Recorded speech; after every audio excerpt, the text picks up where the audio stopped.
Hey everybody, Roger Levin here with your Ortho Practice Production Pearl of the Week. So I wanted to give you a few little ideas that could have big impact. It's amazing sometimes how little things can lead to big ideas. And there's a concept that I teach the executive coaching clients that I have. I take 6 clients personally each year, not for consulting, but for something called executive coaching. And one of the things I talk to them about is something called reverse thinking, or at least I think about this quite a bit. Reverse thinking is when there's a normal way of looking at something, but you decide to look at it from the opposite point of view. For example, dental insurance. Many practices have a love-hate relationship with dental insurance. I'm a general dentist. I was full-time 10 years. In my day, we didn't really have to deal with insurance if we didn't want to, but I certainly understood the feelings by dentists that if you participated, you felt like you were being cheated or taken advantage of, or it was unfair. Now, I'm not here to defend insurance or not defend insurance. Insurance is a reality.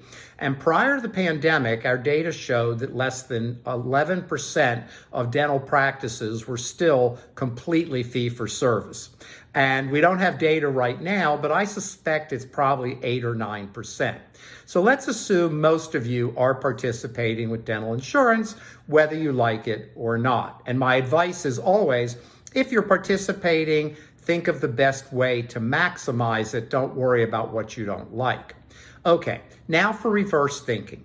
I have heard practice after practice after practice talk about to patients how dental insurance does not necessarily cover full cases. It doesn't cover the fee, why they don't participate, all kinds of semi or negative information to patients as if it's their fault that they have this insurance. Again, I'm not defending anyone, but patients who have insurance want to use it, but they don't understand it.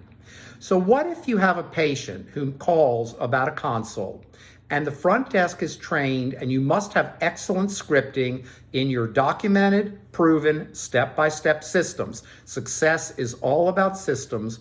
What if in that scripting, one of the questions to the patient is, or parent, will you be using any dental insurance so that we can be fully prepared for you?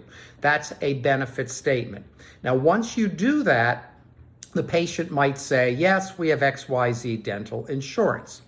If you participate, instead of everybody not liking insurance and therefore not commenting in any positive way, what if you said to the parent or patient, that's great, Mrs. Smith, we are a participating office. That's point 1. That's great, Mrs. Smith, we are a participating office. You've now relieved any concern by the patient because they know that the fee will be what insurance allows and what insurance covers. Now, they may not know every detail, but you're getting the idea. That's part 1. Part 2, the treatment coordinator can explain to the patient that our fee is normally X, but because you have XYZ dental insurance and we are a participating office, you will save Y number of dollars. And always use the word dollars when you talk about savings. Now the patient goes from feeling that they should pick an office that they like, they've got their insurance, they want a participating office, to feeling like they're actually getting a deal, a benefit, that because they have this insurance and you participate, they're saving money. Now, for some of you, this might rub you the wrong way because you don't like insurance. But reverse thinking would be to ask the question, well, what do I like about insurance? And one thing I like is that if you are participating and people come to you, why not help them feel like they're getting a break? They have something special from their employer. You're helping them out, and then they pick your office. Remember, unless you're operating at high overhead, even with most ortho insurance plans, you still have a profit. And at the end of the year, profit is what counts. Production creates it, profit's what's left. As always, I wish you increasing practice production every year.